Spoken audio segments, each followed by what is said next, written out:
Tumasos ka raw po ng higit sa 64 pesos para sa tatlong pagkain sa isang araw. 64 divided by 3. Opo. Mga 21. Hindi ka na itinuturing na food poor. Ibig sabihin, kung gagastos ka ng 25 pesos, medyo may- isang meal, nakakaalwan-alwan ka na nun? Yun na sa nga. pagkain? Isang meal ba yun? Tatlong meal? 60, gusto ko yung 64. O, 64, tatlong tatlo meal. eh. Kaya dinivide ko nga. 21 lang eh. Halos 21? Oo, so kung ikaw gagastos ka ng 25, ay, okay na. Ang problema, isang banana ko yun ngayon, 25 pesos na. Ay, yung kanin nga. Yun na nga. Patay po ito sa datos ng National Economic and Development Authority o NEDA.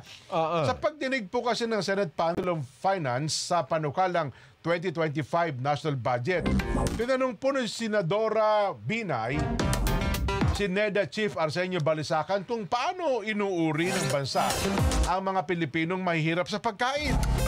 Tinanong pa po ito kung ang 64 pesos ay sumasakop ng tatlong pagkain kada araw. Sumagot po si Balisacan ng oo. Tinanong niya kung sapat na ba ang 20 pesos. Ayon kay Balisacan, ang basket ay hindi na bago sa loob po ng ilang panahon. Ayon po sa hepe ng NEDA, pinananatili ng gobyerno na constant ito para payagan ng bansa na maunawaan kung gumagana ang mga patakaran at programa nito hanggang sa pagbabawas ng kahirapan. Sinabi po naman ni Panel Chairperson Senator Grace po na merong ilang mga bagay na kailangang ayusin tulad po ng pag-compute ng poverty threshold at binanggit na maaring hindi na ito workable.